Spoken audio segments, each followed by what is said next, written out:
Բարև ձեզ, այսօր մեր տաղավարում է Հայաստանի ռազմաարդյունաբերության կոմիտեի նախկին նախագահ, Հայ-ԱՔՎ միավորման վարչության անդամ Ավետիք Քերոբյանը։ Պարոն Քերոբյան, բարև ձեզ, շնորհակալ եմ մեր հրավերը ընդունելու համար։ Պարոն Քերոբյան,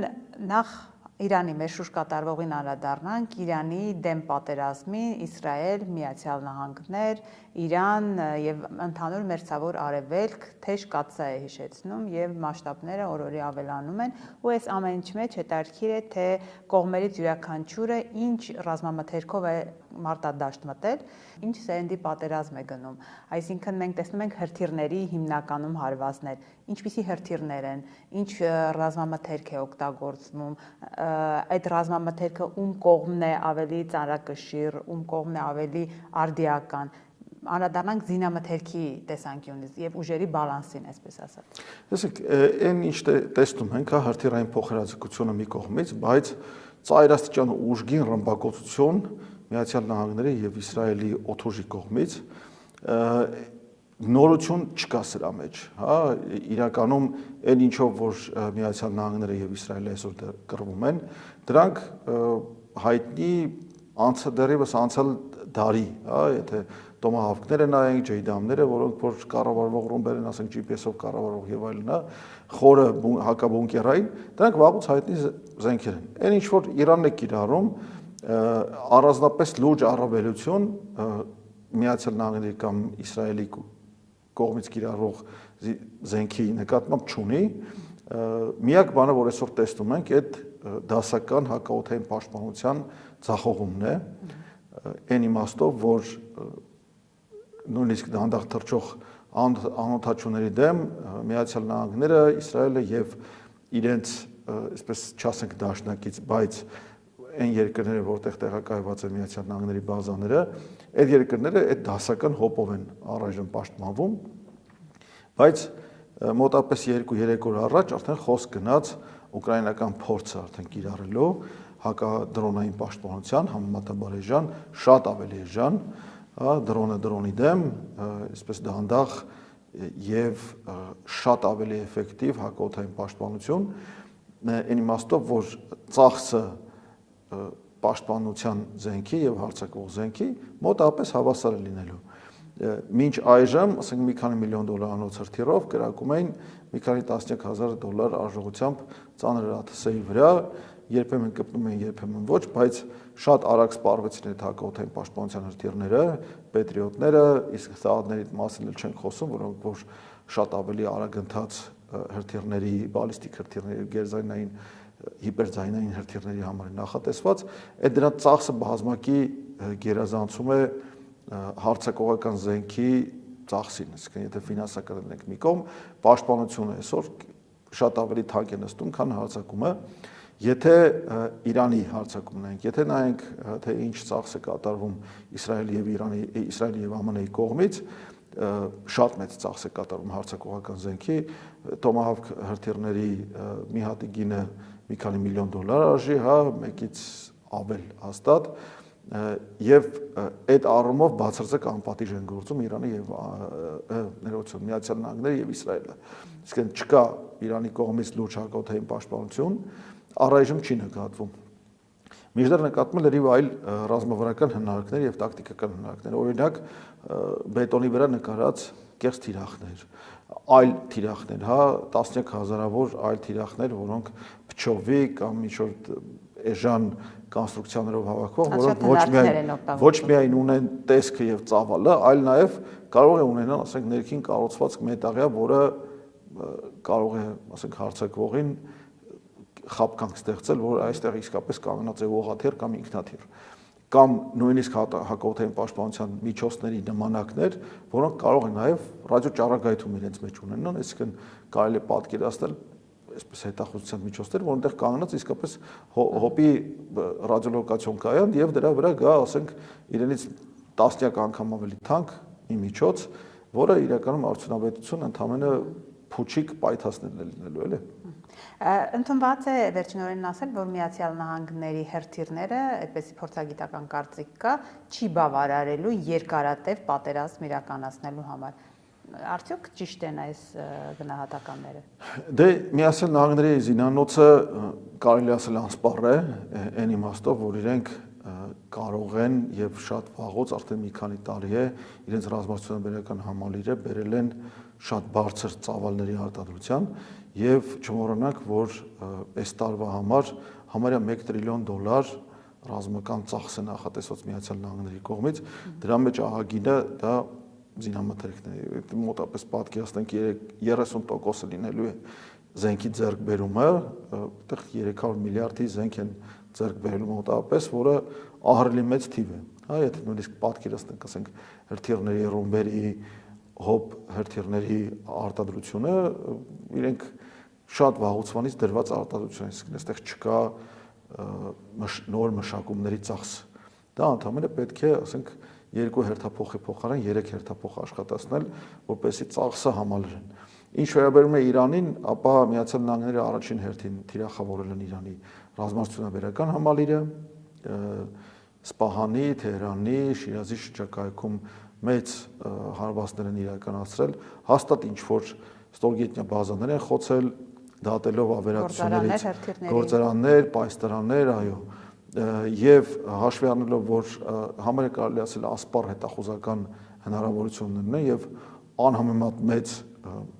հետախուզություն, քան Իրանը կարող էր իրականացնել, ապա կարելի է ենթադրել, որ որոշակի արդյունավետություն ամեն դեպքում այդ հարվածները ունեն, այսինքն ոչ միայն ուղիղ սպառնալիքն են ոչնչացնել, այլ սպառնալիքը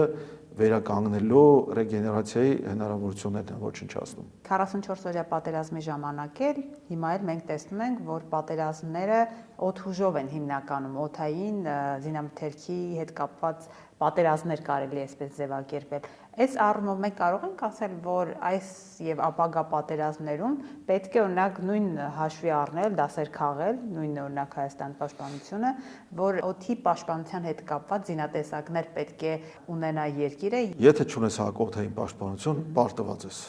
միանշանակ։ Այսինքն հակօդային պաշտպանությունը առաջին հերթին պետք է կարողանաս զարգացնել, պետք է կարողանաս գոնե ռազմավարական օբյեկտները, կլինեն դրանք ռազմավարական օբյեկտներ, հրամանատարական կետեր, հա, կառավարման կետեր, դրանք պետք է կարողանաս պաշտպանել։ Լավ կլինի իհարկե մտցնես գետնի տակ ինչքան կարող ես, Հայաստանում միջելուց դա հնարավոր է անել, բայց շատ քիչ է արվում, եւ կարողանաս օգտագործել նաեւ տեղանքը, օրինակ մեր Արագած սարը 4 կողմից, եթե պատես ռադարներով, ապա կարող ես գոնե երկրի 60-70%-ը ապահովես ռադիոլոկացիոն ծածկույթ, հա, Սյունիքի մասին մի քիչ դժվար է այդպես խոսել, որովհետև երկու կողմից դիրքերը ընդհանրապես շատ մոտ են, ամենալայն հատվածը Սյունիքի եւ Հայձորի չգերազանցում 45 կիլոմետրը եւ այնտեղ մի քիչ դժվար է կազմակերպել այնպիսի հակօդային պաշտպանություն, որ ինքը իրեն կարողանա նույնիսկ պաշտպանել, բայց ամեն դեպքում պետք է բոլոր այդ հնարավորությունները օգտագործել։ Մենք դեռևս չունենք, ես վստահ եմ, դեռևս չունենք այնպիսի շերտավորված հակօդային պաշտպանության համակարգ, որ կարողանանք մեր հեռահար միջոցները պաշտպանել եւ պաշտպանել նաեւ ռազմավարական օբյեկտները, բայց այն ինչ որ ռազմատեխնիկական համագործակցություն զարգանում է, ինչ որ հույս հեռավոր ապագայում կարելի է ունենալ։ Այսօր դա դեռ այդպես չէ։ Մյուս կողմից շատ քիչ բան է արվում մեր սեփական ավիացիան պաշտպանելու ուղղությամբ։ Եթե բացենք Հայաստանի քարտեզը Google քարտեզի վրա, ապա հստակ կերևա թե մեր 430-ը որտեղ են տեղակայված։ Այդ անգարները շատ նենց մուգ կանաչ գույնով Շիրակի օդանավակայանի կողքը նկարված են այդ քարտեզի վրա։ Եվ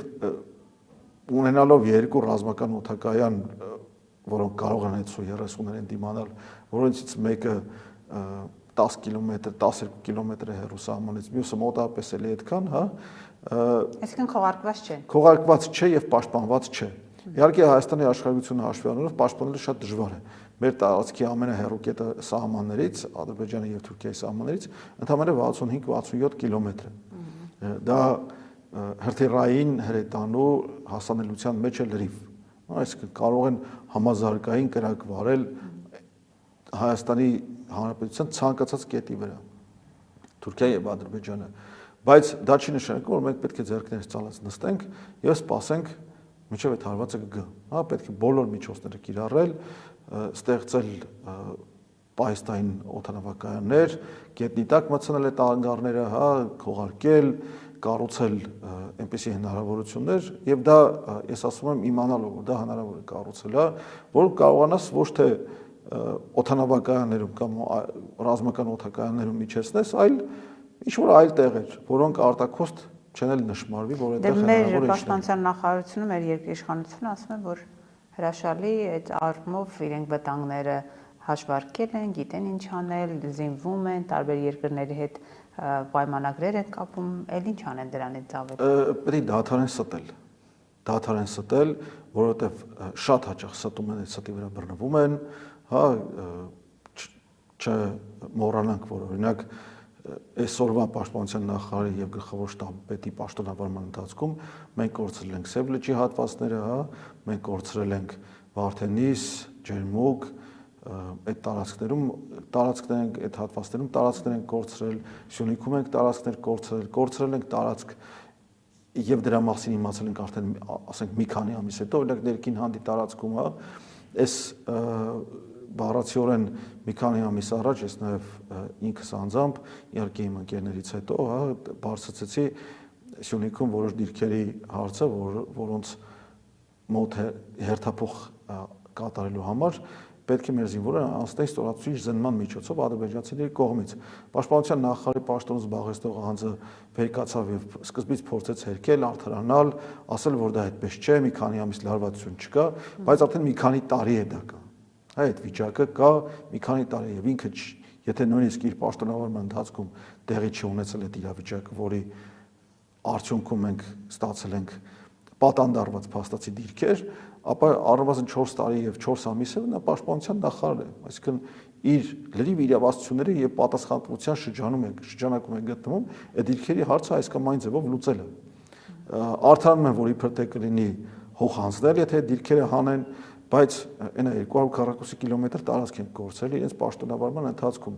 Այդ մի 3-4 Սահմանազատման այդ հարցերը կկարգավորվեն։ Դե ստում են իհարկե, որովհետև 2024 թվականի օգոստոսին հաստատվել է այս միջպետական հանձնաժողովի աշխատակարգը սահմանազատման եւ սահմանագծման եւ դրանից հետո գեթ 1 սանտիմետր սահման չի զատվել եւ գծվել։ Իսկն 1.5 տարի է անցել որևէ առաջ խաղացում։ Նկատի ունեք իրանցից հետո։ Դե իրանցն էլ արդեն ապօրինի էր, էլի, հա, որովհետև այդ ժամանակ որևէ իրավական հիմք այդ գործողությունը իրականացնելու համար չկար։ Իսկ նույնիսկ քարտեզներ չկային, թե ինչ քարտեզների հիման վրա է, ասենք դիրքային փոփոխությունը տեղի ունենում։ Իրականում ինչ տեղի ունեցավ 2024-ի գարնանը, դա բացարձակ քաղաքապետական գործունեություն էր, ինքնագլուխ ինչ որ չափով, եթե ինչ որ բանի իրավական հիմքը չկա, դա ինքնագլուխ է, իսկ եթե խոսք գնում է տարածքների փոխանակման կամ հանձնման, դա պետական բարձրագույն կարգի դավաճանություն եւ հանցագործություն է։ Բայց իրենք ասում են ոչ մի տարածք չի սիջվել Հայաստանի տարածքից։ Էլի ստում են, էլի։ Ստում են, որովհետեւ օրինակ կա Բերքաբերի ջրամբարի կողքի 63 հեկտար տարածքը, որը նույն այդ բոլոր քարտեզներով պատկանում է Հայաստանի Հանրապետությանը, բայց որը դարձել է անհասանելի։ Այդտեղ հնարավոր չէ գնալ։ Մինչև մարդիկ կան, որ այդտեղ ունեն սեփականության իրավունքի, սեփականության վկայականով հաստատված իրավունքներ, մշակում էին մինչև 24 թվականի գարնան այնտեղ գարնանացան են կատարել եւ իրենց բերքի տերը չեն։ Եվ արդեն այլևս իրենց հողի տերն էլ չեն, որովհետև չեն կարող այնտեղ ուղակի գնալ։ Ճանապարհը անցնում է Ադրբեջանի տիրապետության տակ անցած հատվածով։ Պարոն Քերոբյան, խոսեցիք ներխուժումներից, օրեր առաջ Արման Թաթոյանը ներկայացրեց լուսանկարներ, խոսեց այն մասին, որ մինչ օգոստոսի 8-ը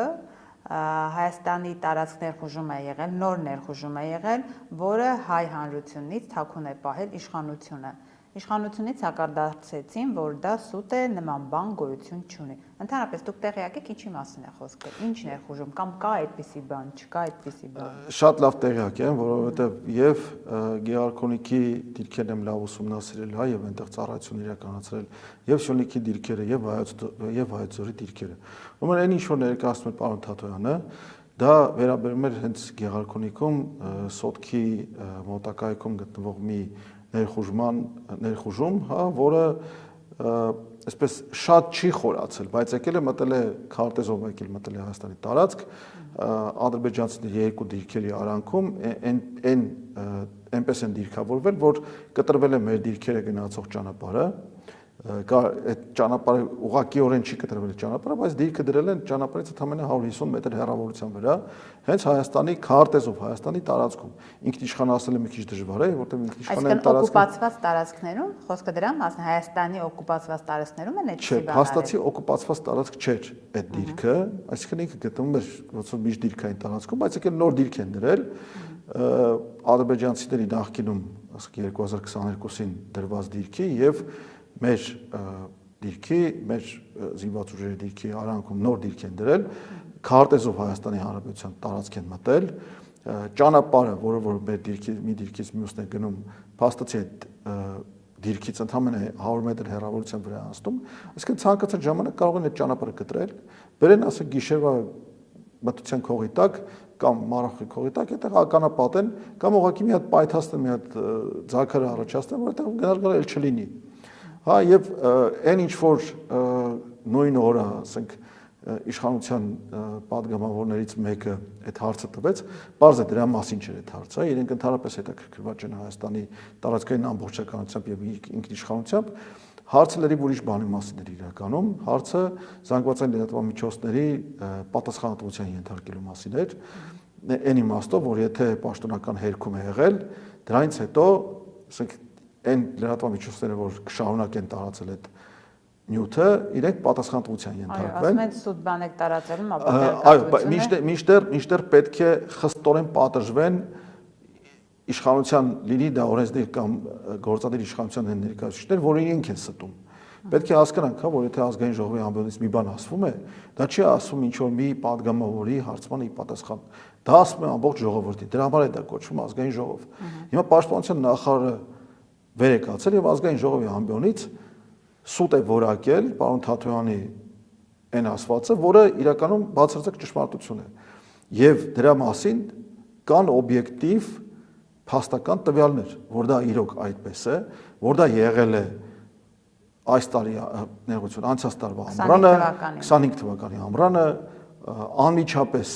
այս օգոստոսի 8-ի նախաստորագրումներից առաջ եւ մինչ այժմ, ասենք, մեր զինված ուժերի գերատեսչությունը որևէ պատասխան քար չի ձեռնարկել։ Մինչդեռ տեսնում եք, թե ինչ են անում, հա, գովազդային նոլովակներ են նկարում եւ փորձում արդարացնել իրենց Պարոն Քերոբյան, մենք նաեւ Վարդահինիսի համայնքի ղեկավարի հետ խոսեցինք, Ջերմուկի համայնքի ղեկավարի տեղակալի հետ խոսեցինք, նրանք վստահեցնում են, որ որևէ բան տեղի չի ունեցել։ Դա որովհետեւ իրենց տեսադաշտից դուրս է գտնվում։ Հա, որովհետեւ դա գտնում է արդեն բնակավայրերից հեռու, այդ բնակավայրերն են լիմիջայլոց, այնպես չի, որ սահմանի բոլոր հատվածները դիտարկվում են այդտեղից, հա, բայց դա օբյեկտիվ փաստ է, փաստվում է արբանյակային լուսանկարներով եւ դա հերքել ուղղակի հնարավոր չի։ Մի քարտեզում դա կա, այսինքն ավելի ուշ լուսանկարում դա կա, ավելի շուտ լուսանկարում դա չկա։ Հա եւ դրան դա հերքել կամ քննարկել ուղղակի ավելորդ է։ Մինչդեռ պետք է քննարկել ուրիշ բան, իշխանությունների վարքագիծը։ Այս վարչախումբը անընդհատ ստում է ժողովրդին եւ հիմա էլ է ստում։ Նպատակը ո՞րն է թաքցնելու։ Մեկը վարկանիշի, չէ, իրենց վարկանիշի ընկնելը, հա։ Վարկանիշը իշխանության կամ վարչախմբի, հա, պետք է ավելին ասենք, որտեղ իշխանությունը իրենք փաստացի չեն իրականացնում, իշխանությունը պետք է շահերից բխի Հայաստանի Հանրապետության, հա, իրենք լրիվ ուրիշ շահեր են ներկայացնում։ Իրենց վարկանիշը գահավիժել է, իրականում այդքան ընտրական վարկանիշ չունեն, որ կարողանան վերարտադրվել, եւ ցանկացած հարված իրենց համար շատ ցավոտ է հիմա լինելու։ Եթե այս փաստը բացահայտվեր օրինակ օգոստոս ամսին, հա, շատ դժվար է լինելու բացատրել ժողովրդին, թե այդ ինչ խաղաղության պայմանագիր են նախաստորագրում, եթե Ադրբեջանը իրեն ներխուժել։ Հա, չմոռանանք, որ 25 թվականի գարնանը ադրբեջանցիները դեռ կրակում էին Սյունիքի գյուղերի վրա։ Հա, երկչանիկ պատահականությամբ այնտեղ խաղաղ բնակիչ չի զոհվել, բայց կրակոցները եւ բնակավայրը եւ բնակիլետները եւ իրական, այդ փաստված է, հա, տան ապակիներ են կոտրվել կրակոցներից եւ այլն, այսինքն մենք պիտի ինքներս մեզ չխաբենք, չկա խաղաղություն, որովհետեւ մեր խաղաղության համար երկու կողմը պետք է ձգտեն այդ խաղաղությանը։ Եվ ոչ Ադրբեջանն է ձգտում այդ խաղաղությանը, ոչ էլ մենք ենք պատրաստվում այդ խաղաղությանը։ Մենք ոչ պատերազմ ենք պատրաստվում, ոչ էլ խաղաղության ենք պատրաստվում իրականում։ Ինչու՞ չենք պատրաստվում, երբ որ դու պաշտպանողական զինամթերք ես ձեռք բերում, երբ որ ամրաշինական աշխատանքներ ես անում, դա պաշտպանվել չի, դա խաղաղության միտված քայլ չի։ Ուրեմն եթե բարձրանանք Ջերմուկի եղնիկի մոտ, հա կտեսնեք մեր զինված ուժերի համար կառուցվող կամ արդեն կառուցված, այնտեղ վերջին անգամ եղել եմ հոկտեմբերին, կառուցված ինչ որ այդ խորը ամրացված պաշտպանական շրջաններ, հա, Արփայի գետի Կիրճի աջուձախ կողմում, որոնք Հայաստանի Հանրապետության այն 20 թվականին հաստատված սահմանից ներս են 6.5-7 կիլոմետր։ Եվ որևէ ռազմավարական նշանակություն դրանք չունեն, որտեղ գտնվում են մոտակ ադրբեջանական դիրքերից ավելի ցած, նույնիսկ հայկական դիրքերից են ավելի ցած գտնվում, այսինքն նույնիսկ մտածել, որ ինչ-որ ռազմական նշանակություն ունեն կամ հարձակման դեպքում դրանք կարող են մոտակա դիրքերի պաշտպանությունը ապահովել, դա անպատկերացնելի է։ Պատկերացնելի ուրիշ բան, որ կա Կուլիսային պայմանավորություն, այդ հողը թուրքերին հանձնելու։ Այլապես ինչու են 6 կիլոմետր կամ 7 կիլոմետր խորությամբ սարքում այնպիսի մի բան, որը որևէ նշանակություն, ռազմական նշանակություն, եթե սահմանը հետ տեղափոխվել, չէր ունենալու։ Այդ դիրքից մի սանտիմետր տարածք սահմանից այն կողմ գտնվող չի դիտարկվում։ Դիտարկվում է ամբողջությամբ Հայաստանի Հանրապետության տարածքը։ Այո, լիքը այնպիսի տարածքներ կան, որ այնտեղից ուղղակի կարելի է ականետային համազարգով այդ դիրքը ուղղակի ոչնչացնել, կամ այդ դիրքը գնացող ճանապարհը ոչնչացնել։ Այսինքն մեզ խաբում են, ասելով, որ պաշտպանված շրջաններ են ստեղծում, ընդ որում միջալուց ասեմ այդ գովազդային հոլովակը, որ Սուրեն Պապիկյանը ներկայացնում էր, հա, իր մեջ քրեական հանցագործության տարեր է պարունակում, որովհետև կառավարության որոշում հաստատված կա գերատեսչական ընդլայնված ցանկ գաղտնիք կա, պետական գաղտնիք կազմող տեղեկությունների, որը այնց փորձագիտական աչքով եթե նայես, որոշակի համապատասխանություն կգտնես այդ հոլովակում ներկայացվող տեղեկություններին։ Օրինակ ասենք զինանոցի չափը, հա, զինապահեստի զենքի պահարանների չափը։ Կարելի է մոտավորապես դատել, թե ասենք այդտեղ քանի ավտոմատ է տեղավորվում, հա։ Այսինքն Պապիկյանը պետական գաղտնիք է հրապարակել։ Մեծ հաշվով ստացվում է այդպես։ Հա, բայց քանի որ այսօր իրավապահ չասենք, հա, ուժային համակարգ կամ օրենքի պահպանության հետևող համակարգը ամբողջությամբ լծված է իշխանության վարկանի շպահելուն, հա, պարզվում որ Պապիկյանը այս իշխանության օրոք չի կանչվի պատասխանատվության պետական գաղտնիքի մասին օրենքը խախտելու համար։ Դուք նաև պաշտպանության ծախսերի, ծրագրերի հետ կապված որոշակի վերապահումներ ունեք։ Կարծում եք, որ դա պայմանավորված է նախընտրական շրջանի հետ։ Ուրեմն, եթե վերլուծենք, ասենք, նախորդ տարիների ռազմավարության բերական ծախսը եւ մոտակա 3 տարիների ռազմավարության բերական ծախսը, ակնհայտ է, որ որոշակի անկում կա,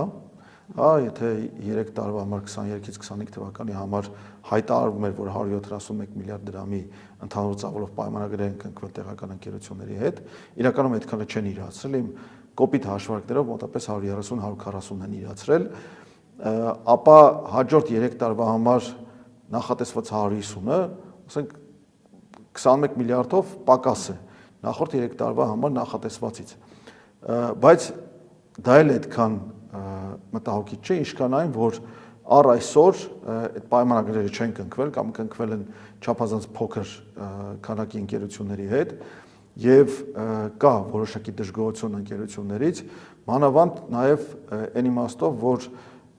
որոշ նոր մշակումներ ուղղակի մերժվել են եւ ոչ թե ասենք թերությունները շտկելու իմաստով, այլ ուղղակի մերժվել են, իրենց այդ պայմանագրերը այլևս չեն կնքվելու։ Այս է այդ նոր մշակումների արտադրության մասով։ Ինչ վերաբերում է հենց պետական պատվերով սպառազինության ռազմական տեխնիկայի նոր մշակումներին,